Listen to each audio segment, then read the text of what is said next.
I'm loving my hair. This is about the third time that we've gotten the crochets done. This is the reinstallment debut, and it's longer this time, and I'm absolutely loving it.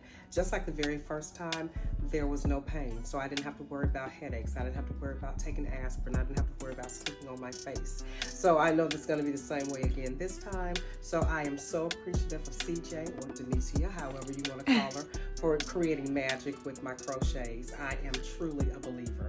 You will be too.